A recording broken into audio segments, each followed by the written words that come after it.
Hinawakan ng batang babae ang tiyan ng buntis at nakarinig ng sigaw ng tulong. Hinawakan niya ang lalamunan, umuubo ng todo, nagsasabing sumasakit ang leeg ng sanggol. Hinipo ng buntis ang tiyan, ngunit wala siyang naramdamang kakaiba. Kinabukasan, namatay ang sanggol dahil sa pusod na nakapulupot sa leeg. Galit na galit ang ina, sinisisi ang batang babae sa kanyang pagkawala. Mula noon, tinaguriang malas ang bata, di alam na may kakayahan siyang manghula. Pagkalipas ng 20 taon, si Kim Dan, dating bata at ngayong pulis, nakakita ng matandang lalaki. Iniulat niya na nawawala ang anak na babae ng kalahating oras. Nang sabihing 26 na ito, inakala ng ibang pulis na ulyanin na siya. Nang kunan ni Kim Dan ng litrato ang nawawala, bigla siyang napunta sa gubat. Nakita niya ang babaeng hinahabol at inaatake. Tapos, lahat ay naging madilim. Maya-maya, nagising si Kim Dan sa kama, may hawak na kampanilyang walang tigil na tumutunog. Naramdaman niyang pumasok siya sa isip ng nawawalang dalaga. Malubha ang pinsala ng babae, pero hindi ito sinabi ni Kim Dan sa ama, sa halip ay nagbigay ng pag-asa. Pagkatapos ng alaala, pumunta si Kim Dan sa bundok. Sinabi ng mga taga roon na hindi nila nakita ang dalaga. Sa istasyon, may pulong na nagaganap. Dumadami ang mga biktimang natagpuan sa bundok nitong nakaraang mga buwan. Napansin ni Detective Ji-in na halos magkaedad ang mga biktima, nagpapahiwatig ng krimen. Inilalarawan niya ang killer, lalaki, payat, maingat, malamang nagtatrabaho sa serbisyo para madaling lapitan ang mga babae. Sa pagsuri ng CCTV, nakita ni Jae-in na parehong taxi ang sinakyan ng tatlong biktima. Natukoy ng pulis ang kahina-hinalang sasakyan at ruta nito patungong bundok. Samantala, ang investigasyon ni Kim Dan ay humantong sa taxi driver. Itinanggi niyang nakita niya ang nawawalang dalaga.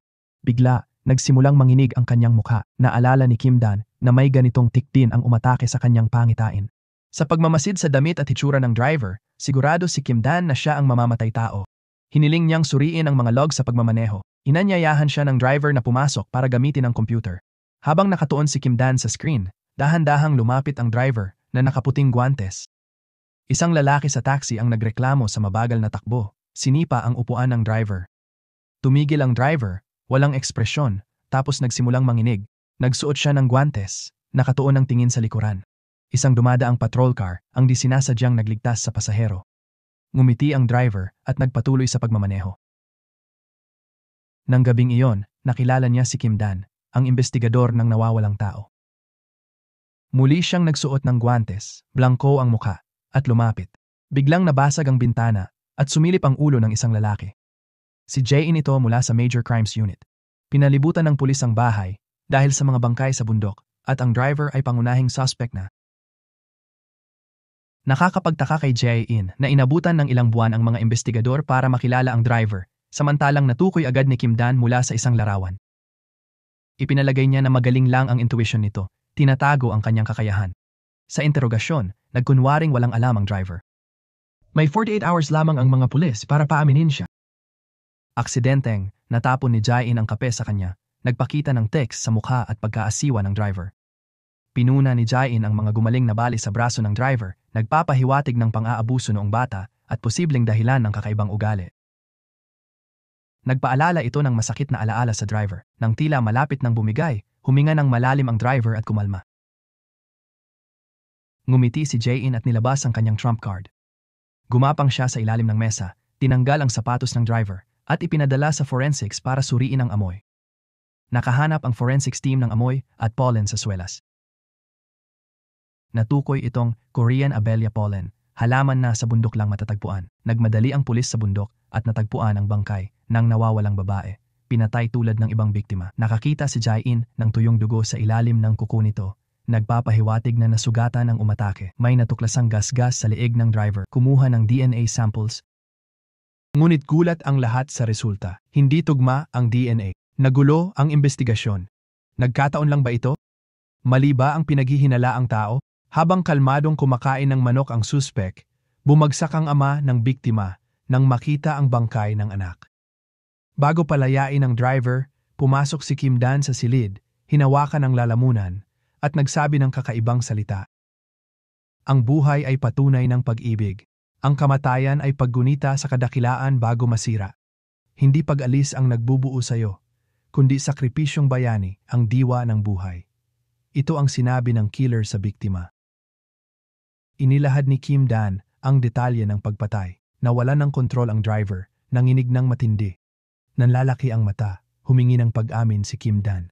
Ngunit tumunog ang kanyang kampanilya. May nakita siyang bagong pangitain. Isang babae ang mamamatay sa kamay ng lalaking ito ngayong gabi. Ang mamamatay tao ay palalayain. Ipinakita ng kanyang kapangyarihan ang susunod na atake sa mismong gabing iyon. Dahil walang ebidensya, idineklarang walang sala at pinalaya ang driver. Paglabas niya, binaril ni Kim Dan siya. Nagulat ang mga kasamahan.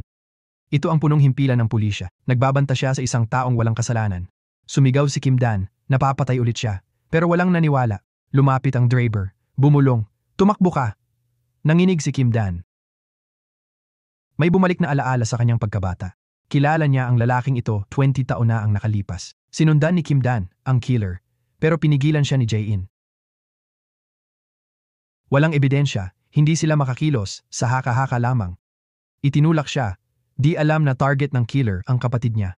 Ang pagpapalaya sa suspect, ang pinakamalaking pagsisisi niya. Sa bahay, hinihintay ng kapatid ni Jae-in ang kanyang pag-uwi. Sa labas, binabantayan ng killer ang apartment gamit ang binoculars. Napatingin siya sa bintana, wala na siya. Biglang lumitaw siya sa pinto, nanginginig ang bibig. Tinawagan ni Jae-in ang kapatid, walang sumasagot. Pag-uwi, nakita niyang nakabitin ang kapatid sa kisame. Bumagsak siya, yakap ang bangkay, wasak ang mundo, puno ng pagsisisi. 2 taon ang lumipas. Si Jae-in, nalugmok, naging pulubit lasenggo. Si Kim Dan naman, naging mahusay na pulis. Isang araw, nakita ni Kim Dan si Jae-in na nakikipag-away. Nang makialam siya, nakilala niya ito. Nagkita muli, tinanong ni Jae-in kung paano niya nalaman noon. Nakita ni Kim Dan ang sakit niya, di maihayag ang lihim. Inamin ni Jae-in na naghanap siya ng pumatay sa kapatid. Kinabukasan, dumalo si Kim Dan sa isang memorial service. May lumitaw na babaeng puno ng dugo. Ito ang babae na may memorial service. Ang duguan na babae ay gumagala sa Seoul, nakakaakit ng atensyon sa mga cellphone. Sa Marangyang Memorial, pumasok ang babae, sumisigaw ng tulong. Walang naniniwala. Akala nila'y patay na siya ng mahigit 200 araw. Nagpatawag ng emergency meeting ang pulisya. Naisara na ang kaso at nahuli ang suspect. Ngayon, muling lumitaw ang biktima. Kailangan nila ng mga sagot. Sinuri ang babae, si Ayon, hindi sa kanya ang dugo. Galing ito sa 3 babaeng nawawala kamakailan. Tinanong ng pulisya si Ayon, pero tahimik lang siya, humihimig ng nakatatakot na tono. Nakilala ito ni Kim Dan. Ito ang himig ng serial killer, 2 taon na ang nakalipas. Bumalik siya, habang iniisip ito ni Kim Dan, may lumapit na lalaki. Si Hamin, ang taga-usig ng kaso. Sinabi niya na Westbound Road ang kanta. Pagkaalis ni Kim Dan, sinabihan niya si Ayon na tumigil. Nagsimulang manginig ang katawan ni Ayon. Naalala niya ang araw na nawala siya. Nag-propose ang kanyang nobyo, si Byung-guk. Tinanggap niya ito. Pero pagkaligo nito, sinadya niyang sunugin ang apartment at tumakas. Ngunit nawala ng malay. Nang walang ibang lead, si Byung-guk ang naging pangunahing suspect. Gamit ang kapangyarihan, natuklasan ni Kim Dan na ang taxi driver ang kumuha kay Ah Hae-on. Nang marinig ni Jae-in ang pangalan ng mamamatay tao, nagalit siya ng husto. 2 taon na siyang naghahanap, desperado na sa paghihiganti. May pangitain si Kim Dan. Binaril ni Jae-in ang taxi driver, tapos ibinaling ang baril sa sarili. Ang focus ay lumipat kay Ah Si-on, bumalik mula sa patay matapos ang 168 araw. 6 na buwan dati, nag-propose ang kasintahan, pero nakaramdam siya ng takot, sinunog ang apartment. Habang tumakas, nawalan siya ng malay at nagising sa isang abandonadong bodega. Isang lalaking may kandila lumapit. Hinahangaan ang kanyang bihag. Naglagay ng Biblia sa tabi niya at pinatugtog ang Westbound Road. Si Ah Hae-on ay nakulong doon ng 6 na buwan. Kinain ang sariling dumi para mabuhay. Naging baliw. May ibang mga babaeng nakakulong din sa bodega. Isang araw, ang mamamatay tao, labis na inip, nagpasyang wakasan ang kanilang buhay. Sinamantala ni Ah Hae-on ang pagkakataon at tumakas. Si Jae-in, nag-aalinlangan sa kwento ni Ah Hae-on, sinuri ang mga dugo sa damit niya. Napag-alaman niya na ang pattern ng dugo'y nagpapakitang siya ang may hawak ng sandata. Nabunyag ang katotohanan. Binigyan ng killer si Ah Hae-on ng kutsilyo. Nag-alok ng kalayaan kung papatayin ng iba. Pinahahalagahan ang sariling buhay. Ginawa niya ito. Naipit, inihayag ni Ah Hae-on ang lugar ng masakit. Nagmadali si Jae-in, alam sa pangitain kung saan nagtatago ang killer. Takot sa pagpapakamatay ni Jae-in, nilito siya ni Kim Dan para baguhin ang hinaharap. Dumating si Jae-in sa bodega at nakita ang sugatang babae. Samantala, nakarating si Kim Dan sa apartment ng killer. Walang laman ito. Binuksan niya ang ilaw, napansin ang kakaibang aparato. Pag-activate nito, nakita niya ang projection ng kalangitan sa gabi. Bigla siyang napagtanto at tinawagan si Jae-in, hinikayat bumalik. Huli na. Lumabas ang mamamatay tao sa ilalim ng kama at tinakpan siya ng basahang may chloroform. Nakaramdam si Jae-in ng kakaiba at sinundan ang cellphone ni Kim Dan. Nagising si Kim Dan na nakabitin sa lubid. Ininis siya ng mamamatay tao. Tinanong bakit bumalik matapos siyang pakawalan. Hindi ba niya ito natatandaan? Naalala ni Kim Dan ang kanyang kabataan, 3 kalaro, pero malabo ang mga alaala. Sabi ng killer, tutulungan siyang maalala, tapos sinipa ang suporta sa ilalim niya. Ang eksena ay lumipat sa isang malungkot na ampunan. Naghagis ang punong guro ng tinapay sa sahig, pinaglalaban ng mga bata. Ang mga alaalang ito'y bumabagabag kay Kim Dan habang siya'y nakabitin sa kisame. Nang bumagsak siya, dumating si Jae-in, binaril ang lubid at tinutukan ng killer. Nakaramdam si Kim Dan ng déjà vu. Ganito niya nakita si Jae-in na namatay sa kanyang pangitain. Bago makabaril si Jae-in, may inihayag ang killer na nakakagulat. Hindi niya kilala ang kanyang biktima. 2 taon na ang nakalipas, kapatid iyon ni Jae-in. Mas komplikado pala ang kaso kaysa inaakala. Pagdating ng pulis, nagmamadaling humihingi ng sagot si Jae-in. Sinubukan ng killer kunin ang baril ni Jae-in. Sa gulo, tinakpan ni Kim Dan si Jae-in, tinamaan ng bala at pumagsak. Mabuti na lang, nakaligtas siya. Mabilis na gumaling si Kim Dan. Habang tinatanong ni Jae-in ang killer, sinabi nitong utos daw ng Diyos. Hindi naniwala si Jae-in. Nang gabi, may bumisita sa killer sa kulungan, nagbigay ng utos. Kinabukasan, nagkunwaring umuubo ang killer, ginamit ang nakatagong susi, at tumakas.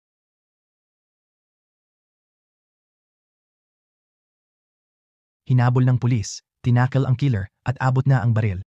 Malapit na siya arestuhin, binaril ng sniper ang pulis. Galit na hinarap ni Jae-in ang killer, tinanong kung sino ang nasa likod. Tiningnan ng killer si Kim Dan, sinabing huwag kalimutan. Bigla, naalala lahat ni Kim Dan. Ang killer pala ay kaibigan niya noong bata. Hinawakan niya ito, naging 6 na taong gulang ulit sila. Bumulong may naghihintay sa kanya, tapos namatay. Nalilito, nakakita si Kim Dan ng pangitain. Lalaking hinihila ang babae palayo. Pagkatapos, nakita niya si Soo-in, kapatid na babae ni Jae-in. Ilang taon ang nakalipas, bago siya namatay, nakapako sa mesa, nag-iwan ng mahalagang clue. Naintindihan ni Kim Dan na nakakakita rin si Soo-in ng pangitain sa paghipo, nakita ang pagpatay. Bago mamatay, nakaguhit si Soo-in ng kakaibang simbolo sa mesa. Iginuhit ni Kim Dan ang simbolo. Ito ang huling clue na iniwan ni Soo-in. Ang guhit ay optical illusion, pato, o kuneho depende sa tingin, paalala sa mapanlinlang na anyo. Sa apartment ni Jae-in, hinanap nila ang kwarto ni Soo-in. Hindi nagalaw sa loob ng 2 taon, nawawala ang libro ng mga katulad na guhit. Binisita ni Jae-in, ang kaibigan ni Soo-in, nalaman ang investigasyon sa 20 taong nawawalang tao. Ano kaya ang natuklasan niya? Habang si Kim Dan, sa footage ng pag-aresto, nakita ang susi sa bibig ng killer.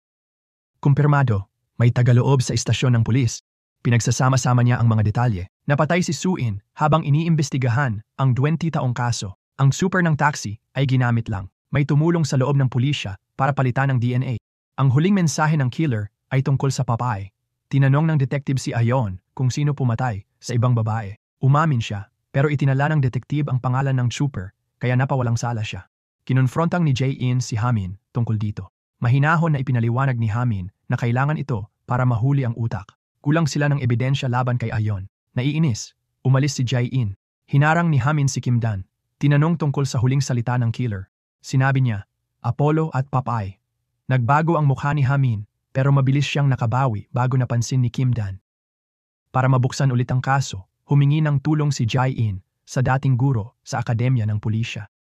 Inihayag ng guro na hindi pala tinanggap ang pagbibitiw ni Jae-in. Bigla na lang, bumalik si Jae-in sa Major Crimes Unit, nakakuha ng respeto ni Kim Dan. Nakatanggap ng tawag si Kim Dan. Natagpuan ang mga gamit ng mamamatay tao. Mahalagang ebidensya. Tumakbo sila sa eksena, binuksan ang kahon at nakita ang nawawalang aklat ni Soo-in. May nahulog na lumang larawan, mahigit 20 taon na ang nakalipas. Kinuha ito ni Kim Dan, nagulat. Larawan niya ito. Napansin ni Kim Dan na kamukha niya ang nawawalang bata sa flyer. Ikinumpara sa larawan niya noong bata, natulala siya. Siya nga ito 20 taon na ang nakalipas. Walang alaala si Kim Dan bago mag-7 taong gulang. Sa bahay, hinanap niya ang album pero walang larawan bago mag-7. Tinanong niya ang ama kung nawala ba siya noon. Sumagot ito ng hindi. Nagtanong siya tungkol sa nawawalang si Mina. Nagbago ang mukha ng kanyang ama. Tinanong niya ang tungkol sa nawawalang alaala. Sinabi nitong lagnat ang dahilan, parang na-fry na CPU. Determinado, nagpunta sila sa Sangok District, lokasyon sa flyer. Sa pulis, nalaman nilang nawawala ang file ni Mina. Binanggit ng opisyal na may reporter na nag-imbestiga ng kaso 2 taon ang nakalipas at pumunta sa isla. Ang reporter ay si Suin, kapatid ni Jae-in. Pumunta sila sa isla at tinanong ang mga tao tungkol kay Mina. Nagdilim ang mukha ng mga taga-isla, nagmaang-maangan at tinitigan sina Kim Dan at Jae-in nang nakakabahala. Dumating sila sa isang guest house. Nakilala agad ng matandang may-ari si Kim Dan, tinawag siyang Mina at pinalaan na huwag maglibot dahil may espesyal na kapangyarihan. Natigilan si Kim Dan. Lumitaw ang anak ng may-ari, sinabing may Alzheimer's ang nanay at lahat tinatawag na Mina. Absolute Space ang pangalan ng guest house. May nahulog na sulat sa tuwalya. Umalis ka kung gusto mong mabuhay. Nag-host ng handaan ng pinuno, nagkwento ng alamat ng babaeng multo. Nang gabi, lumitaw ang multo at ninakaw ang sapatos ni Jae-in. Hinabol nila ito sa bodega. Nakita ang multo na may mahabang buhok. Matandang babae na may Alzheimer's. Ipinakita ni Jae-in ang flyer ng nawawalang tao. Nakilala niya si Mina, iginigiit na si Kim Dan ito. Binanggit niya ang lola ni Mina, sikat na shaman sa isla. Bago pa makapagsalita, pumasok ang punong barangay. Natahimik ang matanda. Natatakot. Sinabi ng may-ari ng guest house kay Kim Dan na nag-iwan siya ng babala. Mapanganib daw. Noong gabi, may nagputol ng kuryente, inihiwalay ang isla.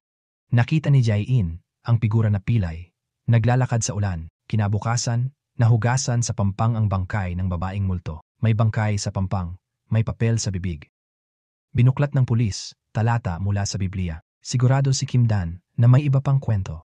May mga lihim ang matanda. Ngayon, patay na siya. May nagpatahimik sa kanya. Sa kwarto niya, may nahanap silang chewing gum. Ang matandang taga-isla ay laging ngumuya ng gum para sa pagsisid.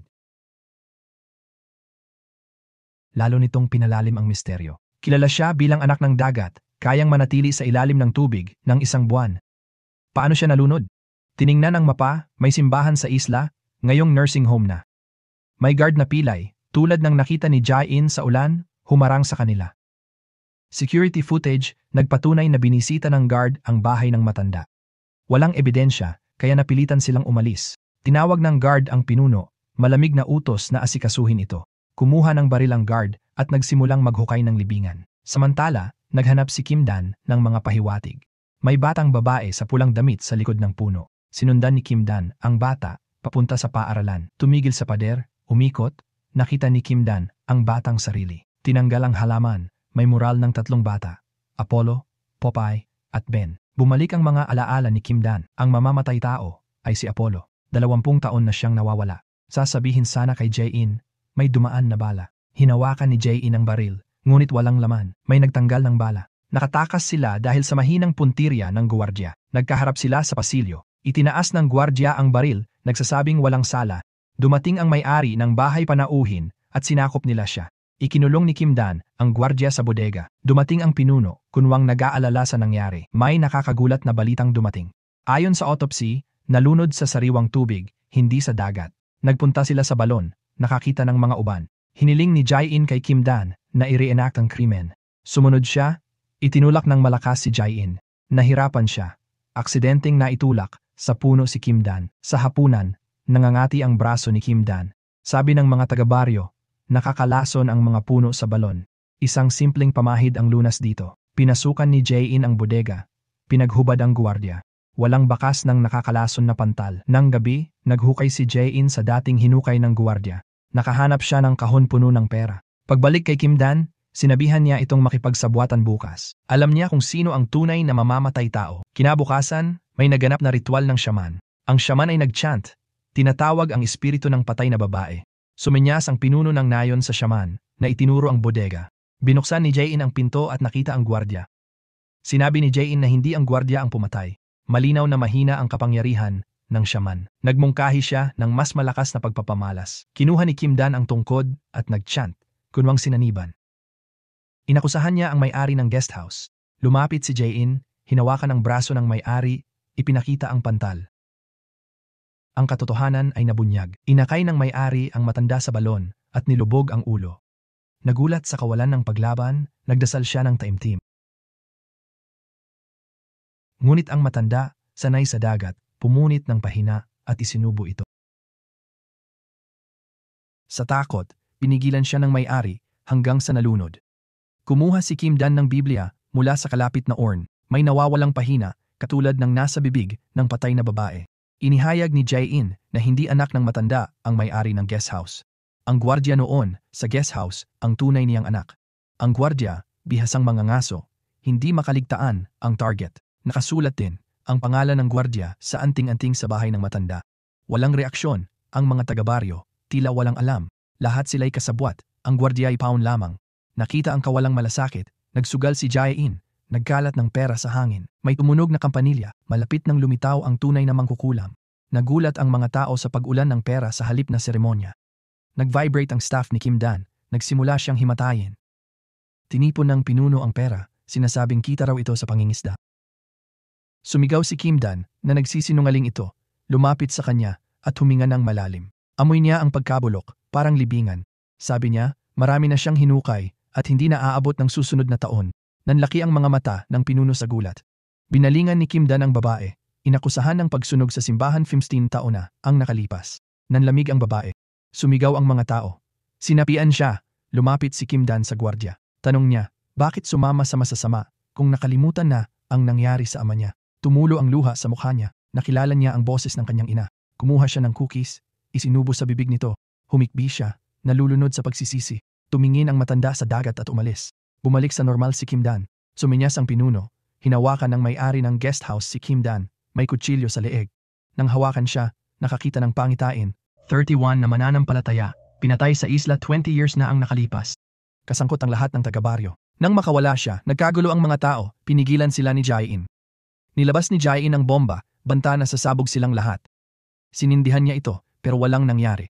Nang lumuwag sila, pumutok ito na usok lang pala. Teatrikal na winagayway ni Jae-in ang usok. Inakala nilang hangal siya, kaya binugbog nila. Hinila nila sina Kim Dan at Jae-in, ilibing ng buhay. Habang nagtatambak sila, dumating ang mga pulis. Tumawag pala si Jae-in ng backup. Ang usok pala ang hudyat. Nakaligtas sila. Pero nahulog ni Kim Dan ang kanyang kampanilya. Pagkakuha nito, bigla siyang nawalan ng malay. Sa Seoul, may truck na bumagsak, nagkalat ang bilyong won. Nag-agawan ang mga tao sa pera. Dumating ang pulis, siniguro ang lugar.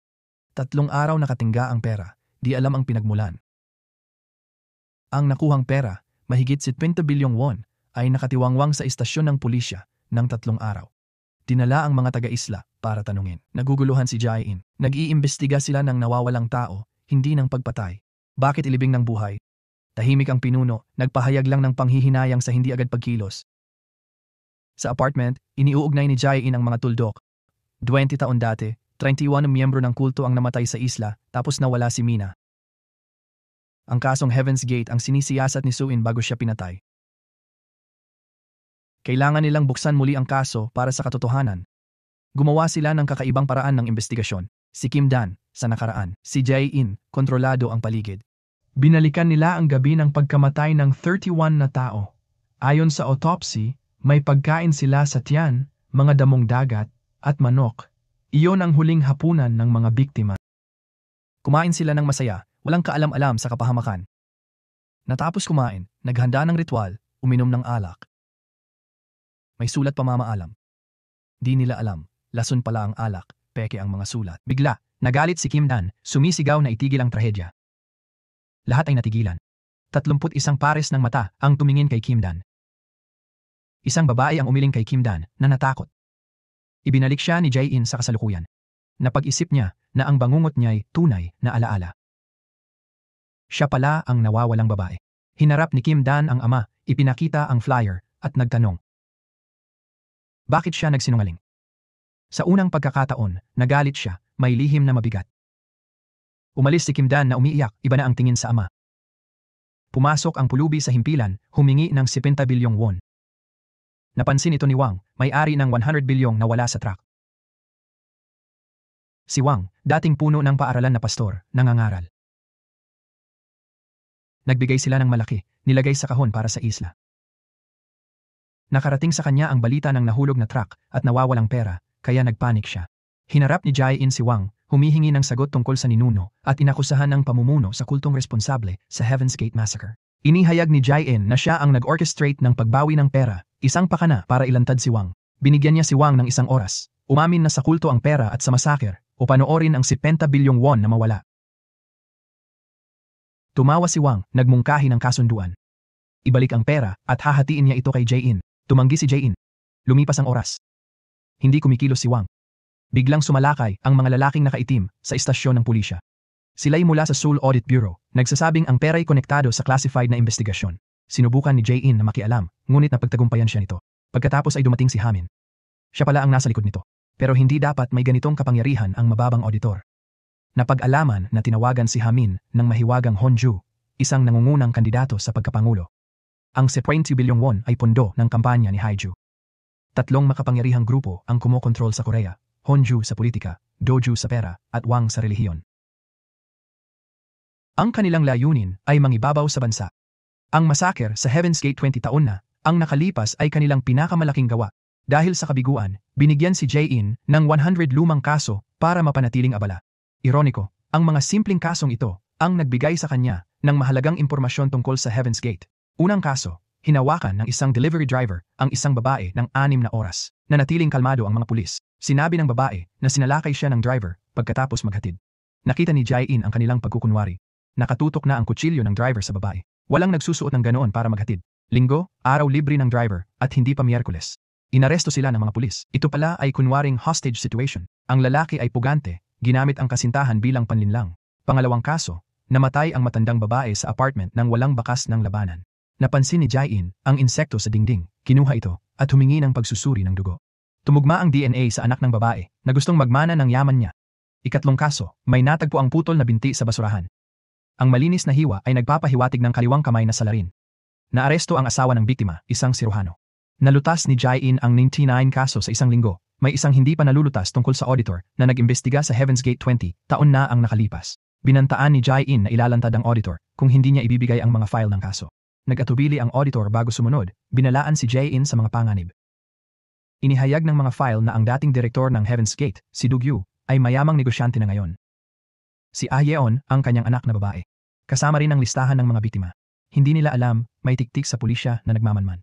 Ginamit ni Jae-in at Kim Dan ang listahan para hanapin ang pamilya ng mga biktima. Pero pinatahimik sila ng kulto, patay, o nagtatago. Nalungkot man, umuwi si Kim Dan at nakipagbati sa kanyang ama. Habang naliligo siya, pumasok ang kanyang ama sa kanyang kwarto. Nang makita ang listahan ng biktima, natakot siya. Isang flashback, may batang babae na naghagis ng popcorn sa sahig. Nagpapasaya sa mga batang mahirap, ngumisi siya, hawak ang manika, akala'y mas mahalaga ang paa kaysa buhay nila.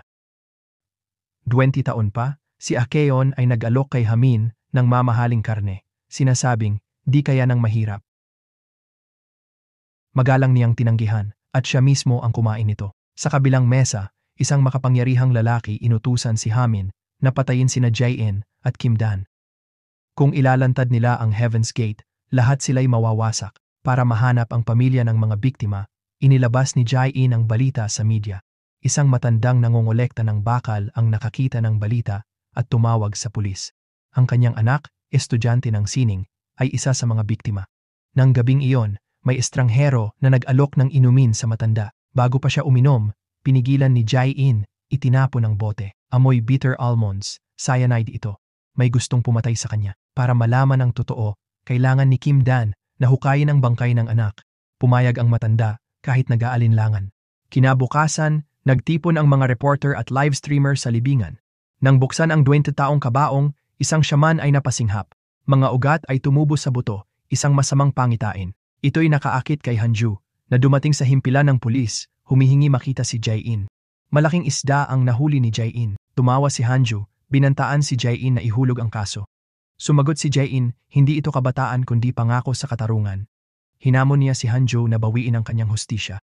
Ang kanilang palaisipang usapan ay nagpalito sa lahat. Dinala ni Kim Dan ang labi sa forensics. Resulta, walang lason, ngunit baling leeg, teknik ng espesyal na puwersa 20 taon na. Naalala ni Kim Dan ang galaw ng ama sa panaginip niya. Siya kaya ang utak sa likod ng Heaven's Gate? Sinabi ng taga-suri kay Jae-in na si Hanju ang taga-usig noon. Ngayong suspek, inutusan ni Hanju si Hamin na hadlangan ang investigasyon. 2 buwan na lang bago ang halalan. Kapag siya na ang presidente, kontrolado niya ang lahat. Binigyan niya si Hamin ng guwantes may suhol, hudyat na harapin sina Jae-in at Kim Dan. Hinawakan ng shaman ang kampanilya ni Kim Dan, may dumadaloy na enerhiya sa kanya. Sabi niya, sagradong bagay ito na inilibing ng sinaunang shaman, bawal sa ordinaryong tao. Tinanong niya kung may narinig na bulong ng galit, bigla na lang umiyak si Kim Dan. Kahapon, nang hinawakan niya ang tulog niyang ama, tumunog ang kampanilya. May pangitain siya, puno ng bangkay ang simbahan. Lumitaw ang kanyang ama, galit ang mata, sinasakal siya. Nang gabing iyon, gumising ang ama at naglibig ng kahon sa bakuran. Nakita ni Kim Dan ang simbolo ng simbahan, ebidensya ng kaugnayan ng ama sa masaker. Pinili ng shaman si Kim Dan, katotohanan o ang kanyang ama.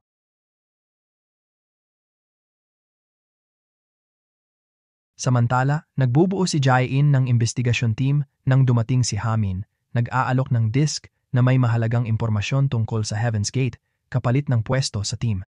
Si Jae-in, kahit nag-aalangan sa motibo ni Hamin, ay tinanggap ang alok dahil sa halaga ng impormasyon. Ipinakita sa video ang batang si Dujin na namamahala sa ampunan, tumatanggap ng mga bata. Si Pastor Wang, 20 taong mas bata, at bago magbago, ay nakitang nag-iindoktrina sa kanyang mga tagasunod. May batang babae na nagsabi na 31 tao ang mamumula, tapos bigla na lang natapos ang video. Nabigla ang buong team. Nahulaan pala ng batang babae ang massacre bago pa ito nangyari. Biglang naduwal si Kim Dan at nagmadaling lumabas. Itinuro ni Hamin ang refleksyon ng cameraman sa bintana. Tinawag siyang Diyos. May mahinang anino, nagpapahiwatig na siya ang pumatay sa 31 biktima. Napagtanto ni Kim Dan, nakahawig ng anino ang kanyang ama. Nagkunwari siyang may sakit at umalis, nang labis na nababahala. Pauwi, nakita niya ang isang lalaking nahulog mula sa gusali. Tumakbo siya para tumulong.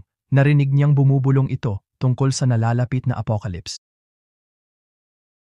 Ang psychic na ito, sa pamamagitan ng asong kumagat sa pulseras ng babae, ay nakaranas ng mga alaala nito. 1 taon ang nakalipas, ang aso ay gala, na kinupkop ng isang mabait na lalaki. Naglaro sila at nakatagpo ng ginhawa ang aso sa yakap ng lalaki. Ngunit nasaksihan ng aso ang pagtulak sa amo hanggang mamatay at sa desperadong katapatan, kinagat nito ang binti ng babae. Sa kanyang kakayahang psychic, nakita ni Kim Dan ang pagpatay, ngunit hindi ang mukha ng pumatay. Alam niyang babae ang salarin na may sugat sa kaliwang binti, ngunit hindi ebidensya ang kanyang mga pangitain. Kinabukasan, dumalo si Kim Dan sa libing ng biktima. Nang makita ni Jae-in ang asawa ng biktima, nagulat siya sa ganda nito. Ang namatay ay sikat na entertainment mogul at ang asawa, mas bata, ay ikinasal sa kanya nang wala pang 2 taon. Biglang, ang punerarya ay nagsimulang tumugtog ng The Western Road, himno ng Heaven's Gate Church. Agad naramdaman ni Kim Dan ang impluensya ng pastor sa nangyayari. Pumasok ang ate ng biktima, sinampal ang balo at inakusahan bilang gold digger na sumira sa kapatid. Pilit niyang itinulak ang ulo ng balo, pinilit yumuko ng paulit-ulit sa harap ng altar. Nalaman ni Kim Dan na matagal nang inggit ang ate sa yaman ng kapatid at madalas silang nag-aaway. Napansin din niya ang sugat sa binti ng ate. Nang tanungin, sinabi ng ate na nasugatan siya sa pagsara ng pinto. Ang balo naman ay nagsabing mabait ang asawa at masaya sila kahit 47 years ang taon ng agwat nila. Mas lumaki ang hinala sa nakatatandang kapatid na babae. Sabi ni Kim Dan, mukhang masyadong mahinhin ang balo para pumatay, di lubos sang-ayon si Jae-in. Sa ospital, sinubukan ni Yeonhwa pakainin ang biyenan na tumanggi. Pumasok si Kim Dan sa kwarto. Sinadya ni Jae-in ibagsak ang florera, kaya yumuko si Yeonhwa para linisin. Hinawakan niya ang braso nito na nagdulot ng takot na reaksyon. Naintindihan na niya ngayon. Umakyat si Yeonhwa sa balkonahe, tila malapit ng tumalon. Pinigilan siya ng pulis, naramdaman ang 3 espiritu sa loob niya. Pinatay ng babaeng ito ang 3 asawa. Ipinatong ni Kim Dan ang kamay sa tiyan ni Yeonhwa na bunyag ang lihim. Buntis siya noon, ngunit nawala ang bata dahil sa kanyang kasamaan. Nagalit si Yeonhwa, hinawakan si Kim Dan at tinangkang itulak sa rehas. Ngunit si Kim Dan, gamit ang training, Mabilis na binaligtad ang posisyon. Akala ni Yeonhwa natakpan niya ang bakas, nalito sa hinala ni Kim Dan. Nang hawakan ni Jae-in ang braso niya, naramdaman niya ang mga bakas ng maraming gumaling na bali. Napansin din niya ang tatlong nunal malapit sa mata, katulad ng dalaga sa video ng Heaven's Gate. Si Apollo, 2 taon nang nakalipas, ay galing din sa ampunan at nagkaroon ng maraming baling buto. Ito'y nagpapahiwatig ng malakas na koneksyon sa pagitan ni Yeonhwa at ng ampunan. Kinonfrontang ni Kim Dan si Yeonhwa tungkol sa malaking donasyon niya sa simbahan matapos mamatay ang asawa. Si Yeonhwa, umiiwas, ay naglagay ng pampatulog sa tsaa ni Kim Dan para patahimikin siya. Habang nag-uusap, tinawagan siya ng pastor na mag-utos na tumalon siya sa gusali para di mahuli. Kinutya ni Yeonhwa na kahit may kakayahang saikiko si Kim Dan, kulang siya ng ebidensya para maparusahan siya. Sinagot ito ni Kim Dan ng mabilis na sampal. Sa istasyon, naharap si Kim Dan sa mga batikos. Ang kaso ay katulad ng kaso ni Apollo, 2 taon na ang nakalipas. Kilala nila ang salarin, pero kulang sa ebidensya. Nakita ni Kim Dan ang gintong ngipin ng boss, may naisip siya. Kung may pagkain sa ngipin, pwede bang kunin ang DNA doon? Binuksan niya ang bibig ng boss, may nakitang siling labuyo. Natuwa siya, naisip na pwedeng gamitin ang ideya. Ang asong kumagat sa salarin ay pwedeng magbigay ng DNA. Ikukumpara ang laway sa kagat kay Yeonhwa sa DNA ng asawa. Positibo ang lumabas na resulta. Walang imik, itinaas ni Kim Dan ang palda ni Yeonhwa, ipinakita ang kagat ng aso. Ang tugma ng DNA ay konklusibo. Dagdag pa, nakita ni Kim Dan ang mga mapanirang larawan sa telepono ni Yeonhwa. May kakaibang gawi siya, nakunan ng litrato ang sarili kasama ang mga namatay na asawa para gamitin bilang ebidensya ng kawalan ng sala kung mahuli. Kumuha siya ng insurance sa 3 asawa, ibinigay ang pera sa simbahan. Malinaw na ang pastor ang kanyang pinuno para sirain si Yeonhwa. Nagsinungaling si Jae-in na naaresto raw ang pastor. Hindi siya naniwala, pero maya-maya nakita niya ang pastor na iniimbestiga. Para iligtas ang ama, handa si Ahyeon na umamin at magpakulong. Samantala, may nangyaring tila planadong tagpo. Habang nangangalap, tinira ng mga palaboy ang pastor, dinungisan ang damit at ninakaw ang pitaka. Ibinigay nila ang pitaka sa pulisya, naghanda para makuha ito ng pastor. Bahagi ito ng plano ni Jae-in. Ipinakita niya sa pastor ang lumang video ng ampunan. Nakilala ni Yeonhwa ang sarili bilang pinakamaganda sa video at nag-alangan.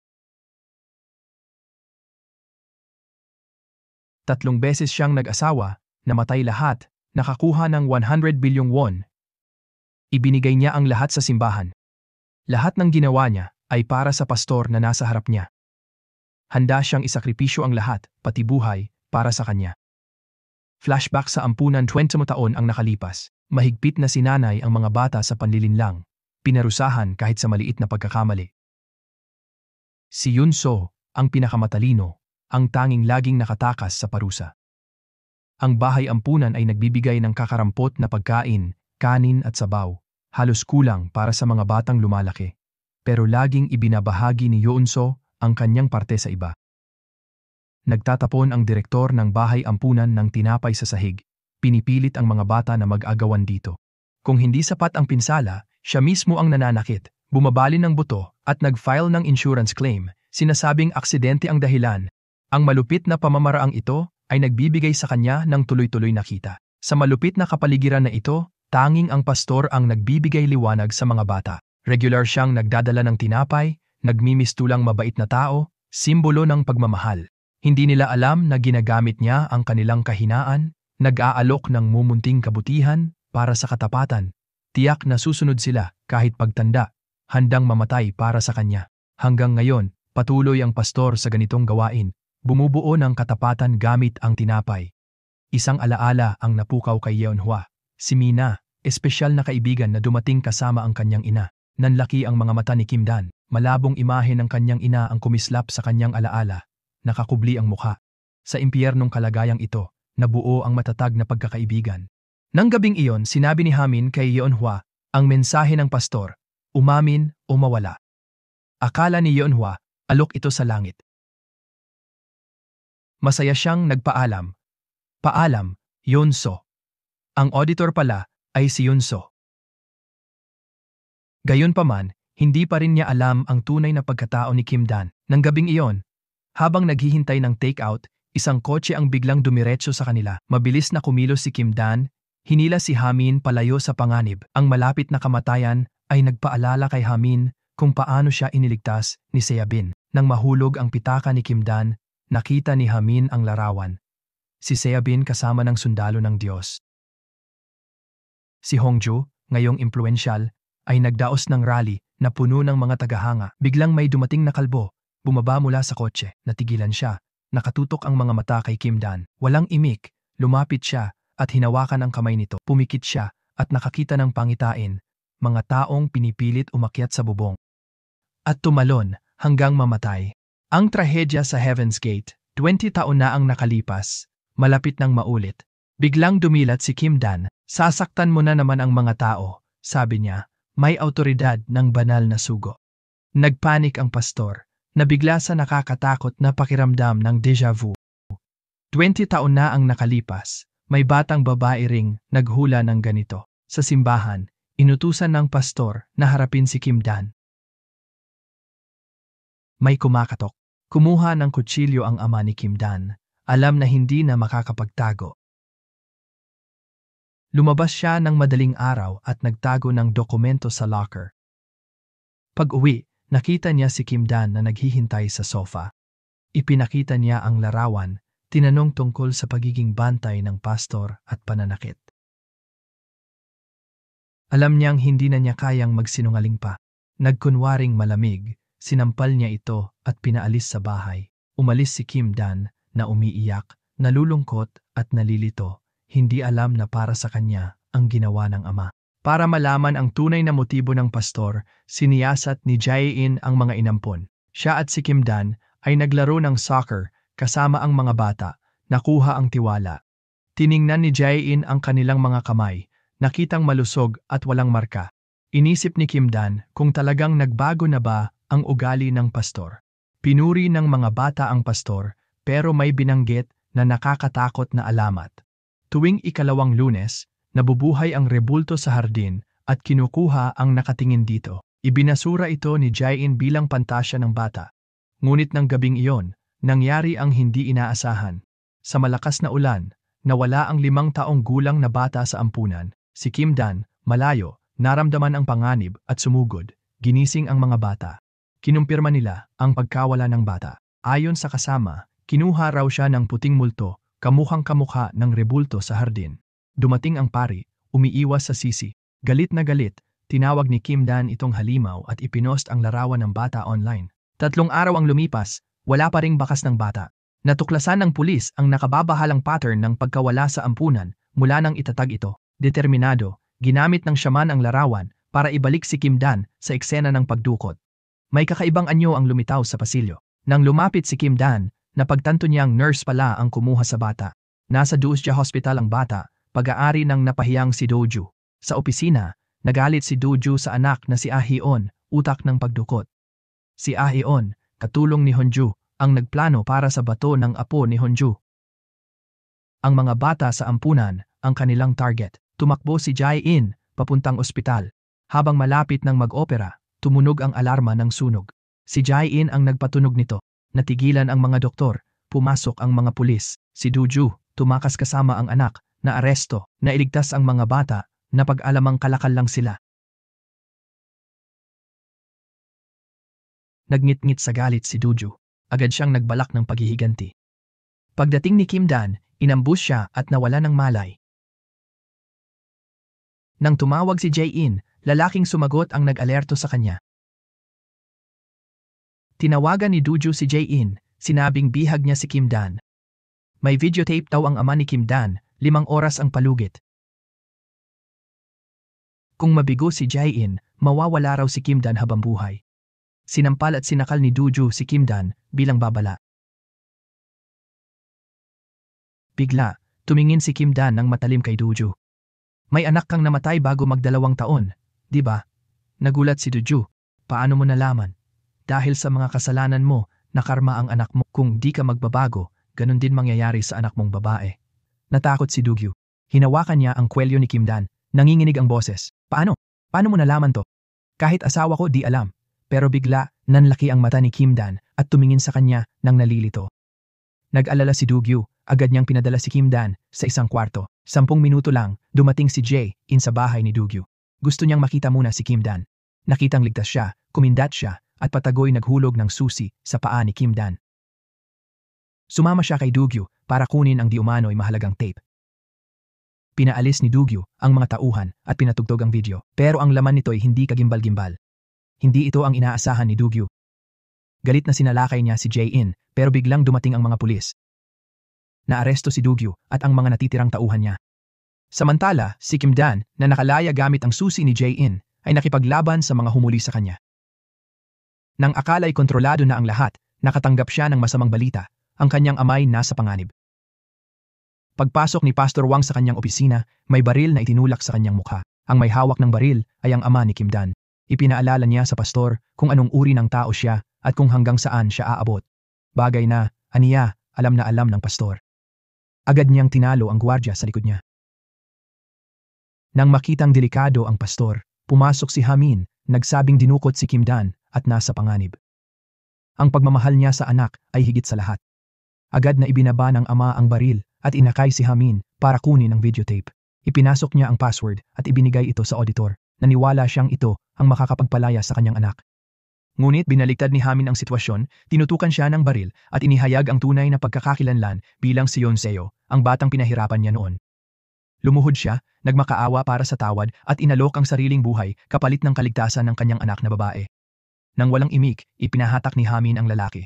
Samantala, si Kim Dan, na nakatakas na, ay nag-alangang tumawag sa kanyang ama. Sinabi niyang pauwi na siya at nagbigay ng address, hinihimok siyang pumunta roon kung may mangyari.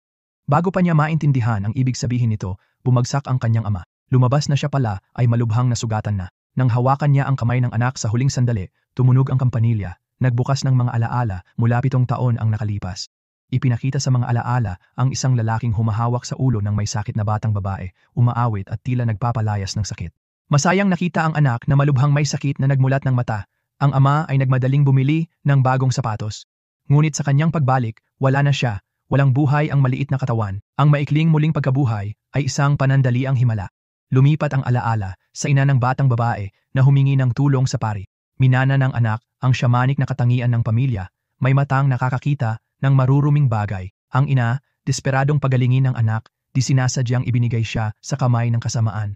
Ang bahay ampunan, kunwaring santuwaryo, ay harapan pala ng kakilakilabot na eksperimento sa mga bata. Ang gawain ng simbahan ay paghuhugas ng utak sa matatanda, panloloko sa kanilang ipon. Si Hoki, nagkasala sa pagkamatay ng anak, naging tagapagpatupad ng pastor, pinapatahimik ang mga banta. Ipinangako ng pastor kay Hoki ang muling pagkikita ng kanyang anak sa langit. Nang araw ding iyon, nakita ng ina ni Kim Dan ang balita tungkol sa isang auditor. Nagpasya siyang sumulat kay Hanju para ilantad ang madilim na lihim ng bahay ampunan.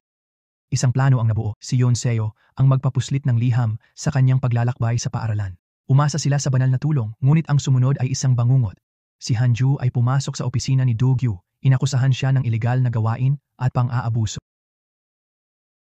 May ebidensya, bagamat nagkasala, inalok sila ng kasunduan. Ang kanilang kalayaan, kapalit ng pabor.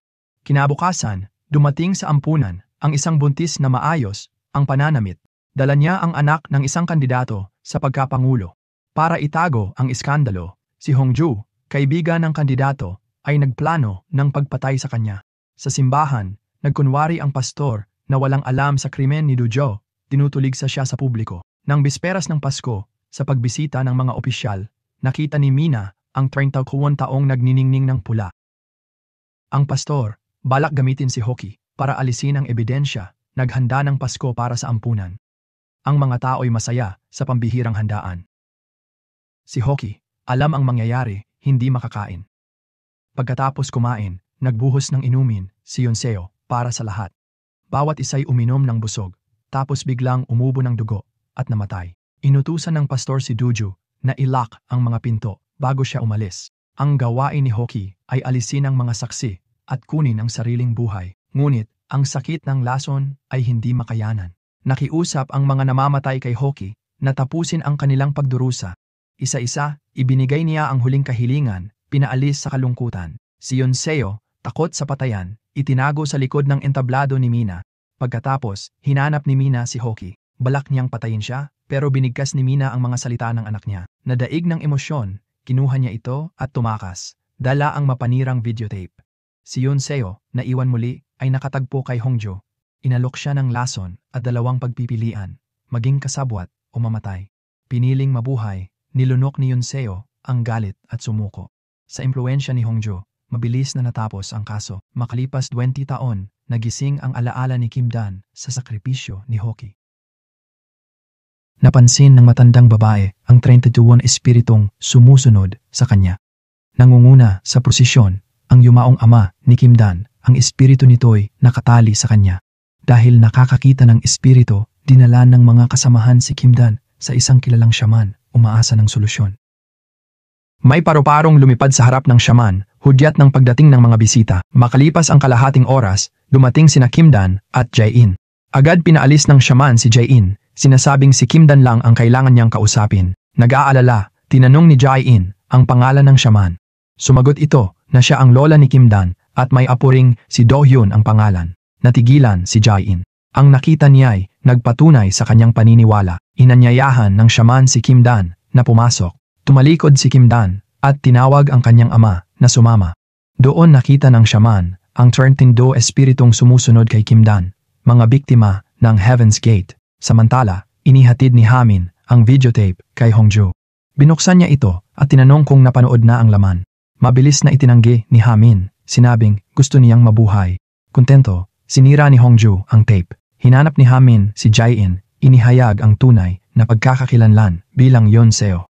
Galit na galit si Jae-in pero alam niyang wala siyang laban. Mula noon, walang tigil niyang inuusig si Hamin sa bawat maliit na paglabag. Nagpatuloy ang listahan. Natuwa si Hamin sa maliit na taktika. Hindi alam na may malaking plano si Jae-in. Sa bundok, hindi alam ni na Kim Dan at Lola ang papalapit na panganib. Narinig ni Kim Dan ang yumaong ama, nag-aanyaya sa kanya. Napansin niya, gumaling ang pilay ng ama, pero siya naman ang nakaluhod habang ito'y lumalayo. Hinabol niya ito, ngunit nakita niyang nagbago ito sa ibang tao. Lumitaw ang 38 espiritu, nakatitig sa kanya, walang tunog ang mga bibig. Sa takot, lumuhod si Kim Dan. Muling lumitaw ang ama, bumubuo ng salitang hot pot. Nagising si Kim Dan, ngunit alam ng kanyang lola na hindi ito sabaw, kundi inihaw. Bigla, sumiklab ang apoy sa labas. May nagbarikada sa bintana at sinunog ang bahay. Sa huling lakas, nakatakas si Kim Dan. Kung di siya nagising, sana'y naihaw sila ng buhay. Pala, ang mga espiritu'y nagbabala, sobrang init. Dumating sila para iligtas siya. Nakita ni Kim Dan ang ama sa bakuran, nagsisisi, alam na palagi siyang iningatan.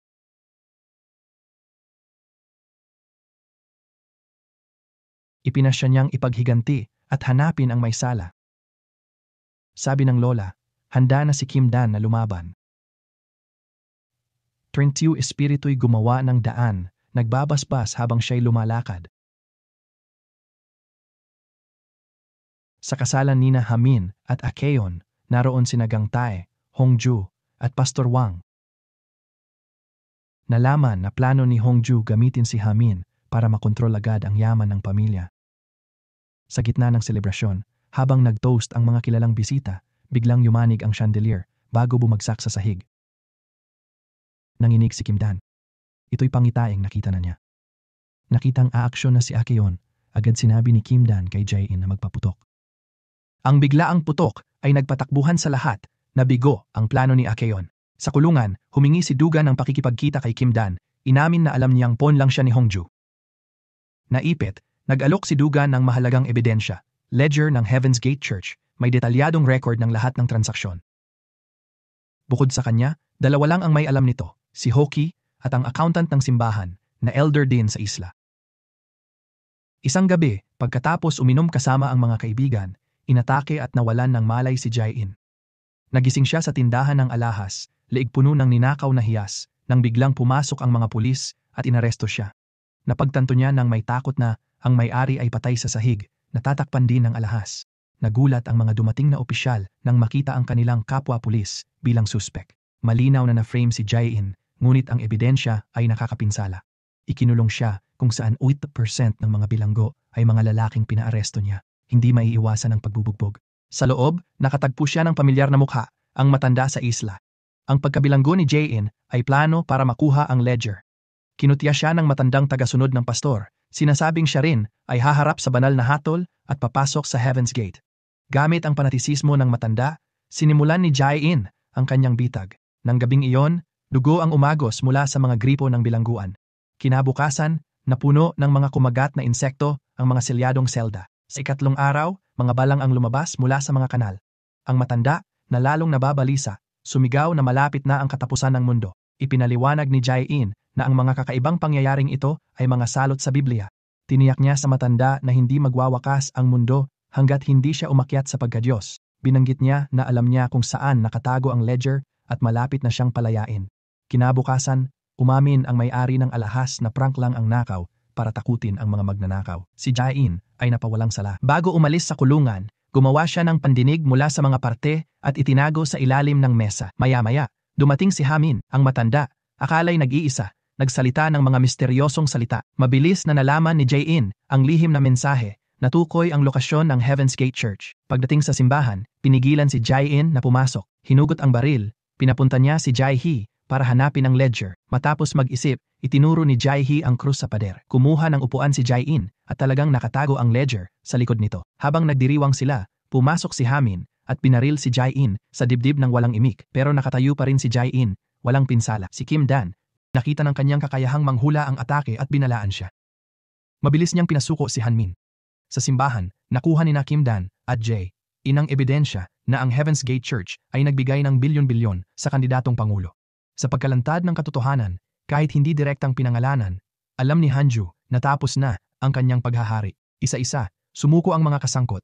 Nararamdaman ang nalalapit na pagbagsak ni Hanju. Bigla, hinimok ni Hanmin si Hanju na tanggapin ang buong pananagutan. Sa dramatikong press conference, umiiyak na umamin si Hanju, handang ipahayag ang pag-alis sa karera. Ngunit may matandang lalaking sumugod sa entablado, pinuri si Hanju at sinabing nailigtas siya mula sa kahirapan.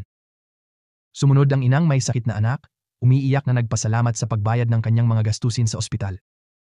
Dumami ang mga taong lumitaw, umiiyak at pinupuri si Hanju bilang tagapagtanggol ng mahihirap. Lahat sila ay mga artistang inupahan ni Hanmin. Gumana ang pakana. Sa halip na bumagsak, tumaas ang suporta kay Hanju sa mga survey. Tila mas gusto ng publiko ang nakaaantig na kwento kaysa sa malupit na katotohanan. Tumanggi sumuko si Jae-in, umalis sa kaso ng Heaven's Gate para tumuon kay Hanju. Kinabukasan, nagsagawa ng press conference ang pulisya, ipinakita ang mga nahukay na bangkay. Naghayag ang forensic report ng mga bakas ng pagsakal, salungat sa unang sabi ni Hanju. Habang inilalahad ni Jae-in ito, nagdala si Hanmin ng saksi, ang dating tagasuri, na nagsabing pinilit siya. Ang lalaking ito ay ang ama ni Jae-in. Galit na galit si Jae-in. Ang amang may integridad ay namatay sa tungkulin, ngayon ginagamit ni Hanju bilang sisihan.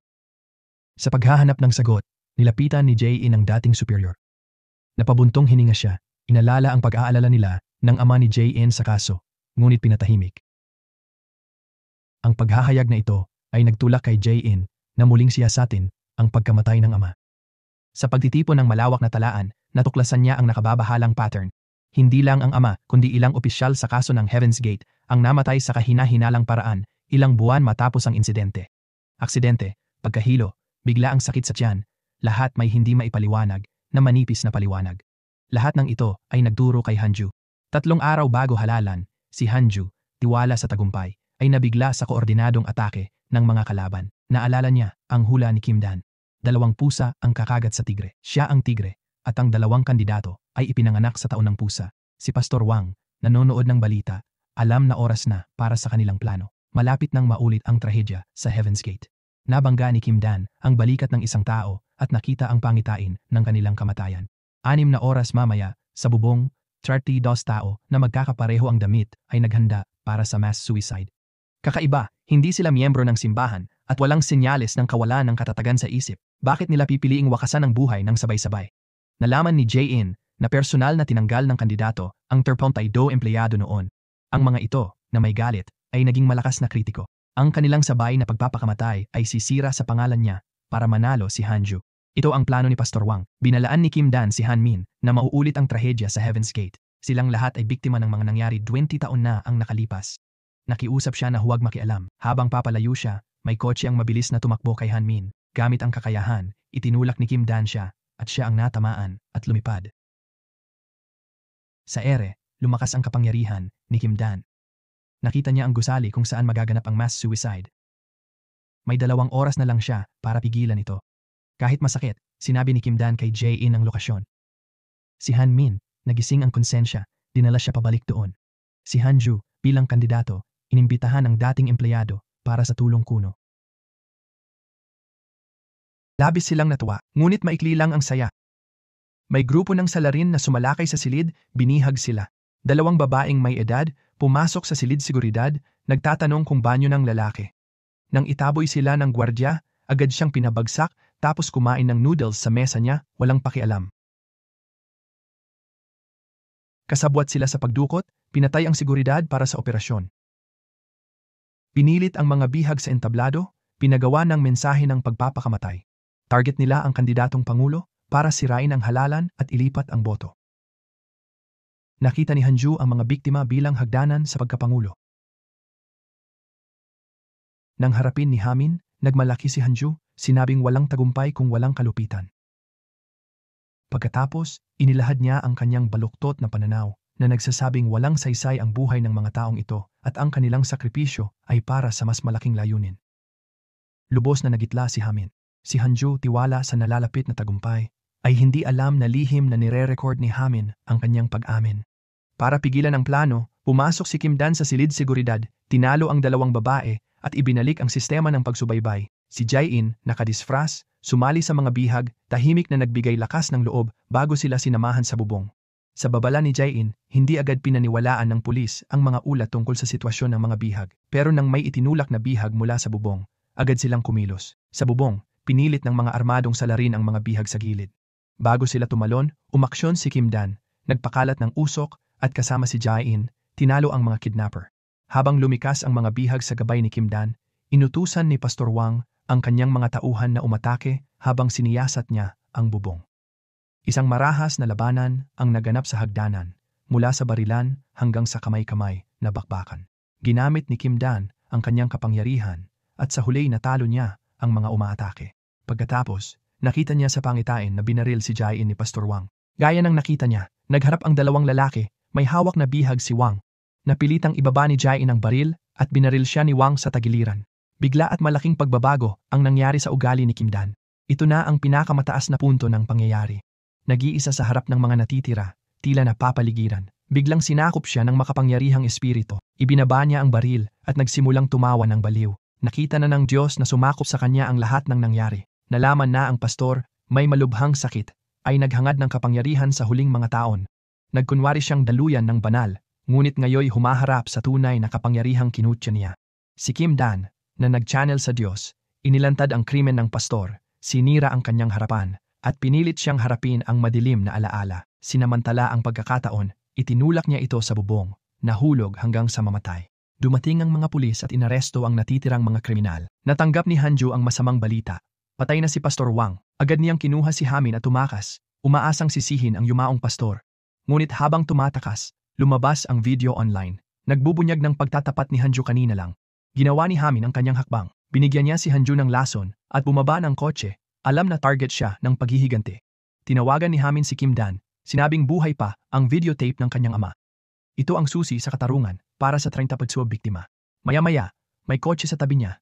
3 lalaking nakaitim lumabas at sinaksak siya. Kinabukasan, inilabas ang lumang videotape. Inilantad ang kaso ni Hanju, Wang, at Du Yu sa Heaven's Gate. Gumaling si Jae-in at si Kim Dan, ngayon kilala sa publiko bilang survivor. Walang sawang lumaban para sa hustisya ng 32 biktima, tiyak na alaalay, hindi bilang salarin, kundi biktima ng politikang sabwatan. Makalipas 2 taon, sina Kim Dan at Jae-in, na nakalutas ng maraming kaso, nakasalubong si Hamin sa isang supermarket. Lumabas na si Jae-in pala ang nagplano ng atake, pinoprotektahan si Hamin sa galit ni Hanju. Nagtapos ang pelikula sa tatlong magkakaibigan na kumakain ng ice cream sa bubong. Ang pelikulang ito ay batay sa trahedya ng Sewol Ferry Disaster noong 2014 sa South Korea, kung saan 296 ang namatay at 142 ang nasugatan. Natuklasan ang nakababahalang ugnayan sa kulto at iminungkahing ang sakunay ritual na sakripisyo na may malaking pananagutan ang dating Pangulo. Bukod dito, ang may-ari ng ferry ay kaugnay sa katulad na insidente noong 1987 kung saan pinangunahan niya ang 32 tao sa kanilang kamatayan. Sa totoo lang, walang mga bayaning pulis o psychic na tulong na nangyari. Ang totoong kwento, walang katang-isip na dagdag, ay mas trahedya at malupit.